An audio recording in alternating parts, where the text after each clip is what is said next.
DGISPR lieutenant general Ahmad شریف چودھری آج دوپہر 2 بجے اہم پریس کانفرنس کریں گے۔ پریس کانفرنس میں ملکی اور علاقائی سیکیورٹی صورتحال پر اظہار خیال کیا جائے گا۔ وزیر داخلہ محسن نقوی کا شنگھائی کے شہری منصوبہ بندی کے ہیڈ کوارٹر کا دورہ۔ محسن نقوی کو ویڈیوز اور ماڈلز کے ذریعے شنگھائی کے ترقی کے ماسٹر پلان سے متعلق آگاہ کیا گیا۔ وزیر داخلہ نے جدید سہولتوں سے آراستہ اسٹیڈیم کا ماڈل بھی دیکھا۔ شنگھائی اربن پلاننگ کے نظام میں گہری دلچسپی کا اظہار، کہا کہ شنگھائی کی ترقی ہر شہر کے لیے قابل تقلید ہے۔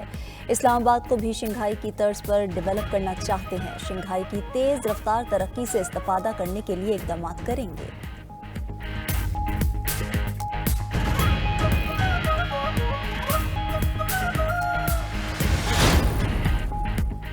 ہتھکڑی اور بیڑیوں کے ساتھ وینزویلا کے صدر کی نیو یارک کی عدالت میں پیشی۔ مادورو کا صحت جرم سے انکار، منشیات اور اسلحے کی اسمگلنگ سمیت تمام الزامات مسترد کر دیے۔ وینزویلا کا صدر اور ایک مہذب انسان ہوں، مجھے کاراکس میں میرے گھر سے اغوا کیا گیا۔ مادورو کی اہلیہ نے بھی الزامات کو سیاسی قرار دے دیا۔ دونوں کا ضمانت کی درخواست دینے سے انکار۔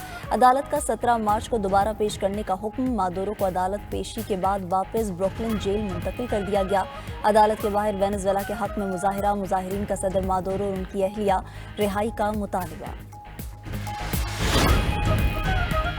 ڈیلسی روڈریگز نے قائم مقام صدر وینزویلا کی حیثیت سے حلف اٹھا لیا۔ عبوری صدر کی امریکہ کو مل کر کام کرنے کی دعوت، کہا امریکہ کے ساتھ باہمی احترام پر مبنی تعلقات ترجیح ہے، متوازن اور بقائے باہمی پر مبنی تعلقات چاہتے ہیں، وینزویلا پر کسی بھی بیرونی تسلط کی اجازت نہیں دیں گے۔ نکولس مادورو کے بیٹے گوتریس نے بھی قائم مقام صدر کی غیر مشروط حمایت کر دی۔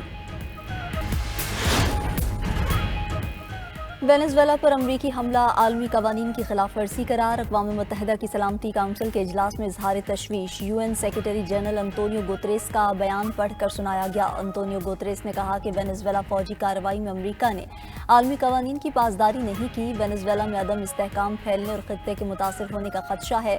اجلاس میں روس اور چین کی مادورو اور ان کی اہلیہ کی فوری رہائی کا مطالبہ۔ روسی سفیر نے کہا کہ کاراکس پر حملہ کر کے امریکہ جرائم کا مرتکب ہوا۔ وینزویلا پر امریکی حملے کا کوئی جواز موجود نہ تھا۔ چین کے نائب سفیر نے کہا کہ لاطینی امریکہ کسی کی کالونی نہیں۔ اجلاس میں گفتگو کرتے ہوئے امریکی ایلچی کا حملے کا دفاع، بولے ہم کسی ملک پر قبضہ نہیں کر رہے، مادورو کی گرفتاری سے وینزویلا کا مستقبل بہتر ہوگا۔ پاکستان کا وینزویلا کی صورتحال پر گہری تشویش کا اظہار۔ سلامتی کونسل اجلاس میں اظہار خیال کرتے ہوئے پاکستان کے قائم مقام مستقل مندوب عثمان جدون نے کہا کسی ریاست کے خلاف طاقت کے استعمال یا دھمکی سے گریز کرنا چاہیے۔ کیریبین خطے میں بڑھتی کشیدگی علاقائی امن کے لیے نیک شگون نہیں۔ اقوام متحدہ کا منشور ریاستوں کے تحفظ کا تقاضا کرتا ہے۔ یک طرفہ فوجی کارروائیاں اقوام متحدہ کے منشور اور بین الاقوامی قانون کی صریحاً خلاف ورزی ہے۔ یک طرفہ کارروائیاں عدم استحکام کو ہوا دیتی ہیں۔ نازک مرحلے پر آگے بڑھنے کا واحد راستہ مکالمہ اور سفارتکاری ہے۔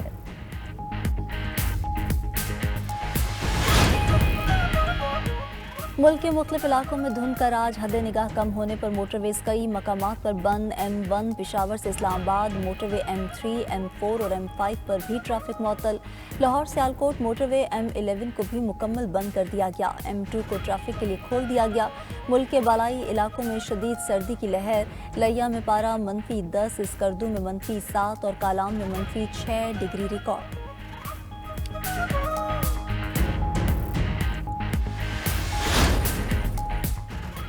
گلگت بلتستان کی نگران کابینہ آج حلف اٹھائے گی۔ تقریب حلف برداری گورنر ہاؤس میں ہوگی۔ نگران وزراء سے اسپیکر GB اسمبلی حلف لیں گے۔ حلف برداری کی تقریب کچھ دیر بعد ہوگی۔ GB کابینہ میں 12 وزیر اور 2 مشیر شامل ہیں۔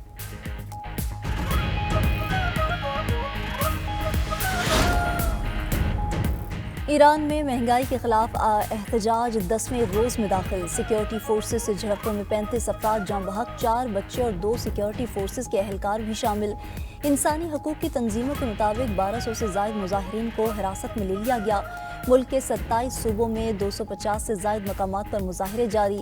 دوسری جانب ایرانی چیف جسٹس غلام حسین محسنی کا کہنا ہے کہ شرپسند مظاہرین کے ساتھ کوئی نرمی نہیں برتی جائے گی۔ قومی سلامتی میں خلل ڈالنے والوں کو قانون کا سامنا کرنا پڑے گا۔ ایرانی قوانین کے تحت شرپسندوں کو سزائے موت بھی ہو سکتی ہے۔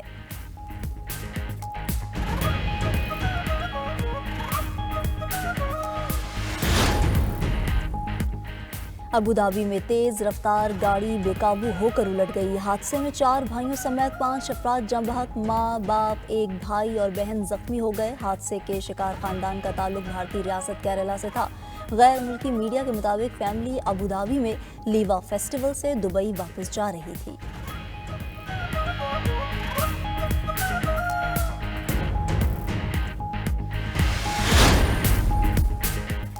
ڈیلسی روڈریگز نے قائم مقام صدر وینزویلا کی حیثیت سے حلف اٹھا لیا۔ عبوری صدر کی امریکہ کو مل کر کام کرنے کی دعوت۔ کہا، امریکہ کے ساتھ باہمی احترام پر مبنی تعلقات ترجیح ہے، متوازن اور بقائے باہمی پر مبنی تعلقات چاہتے ہیں۔ وینزویلا پر کسی بھی بیرونی تسلط کی اجازت نہیں دیں گے۔ نکولس مادورو کے بیٹے گوتریس نے قائم مقام صدر کی غیر مشروط حمایت کر دی۔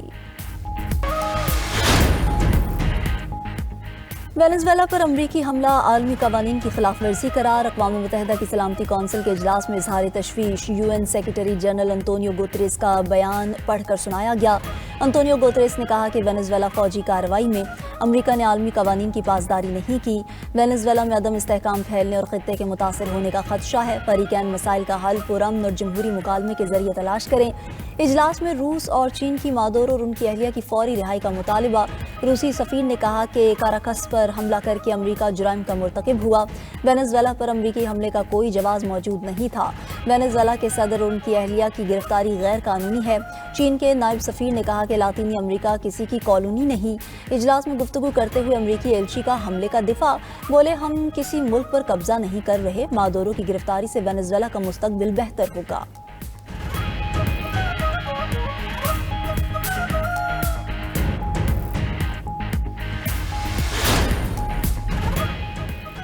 پاکستان کا وینزویلا کی صورتحال پر گہری تشویش کا اظہار۔ سلامتی کونسل اجلاس میں اظہار خیال کرتے ہوئے پاکستان کے قائم مقام مستقل مندوب عثمان جدون نے کہا کہ کسی ریاست کے خلاف طاقت کے استعمال یا دھمکی سے گریز کرنا چاہیے۔ کیریبین خطے میں بڑھتی کشیدگی علاقائی امن کے لیے نیک شگون نہیں۔ اقوام متحدہ کا منشور ریاستوں کے تحفظ کا تقاضا کرتا ہے۔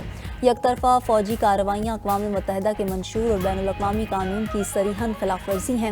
یک طرفہ کارروائیاں عدم استحکام کو ہوا دیتی ہیں۔ نازک مرحلے پر آگے بڑھنے کا واحد راستہ مکالمہ اور سفارتکاری ہے۔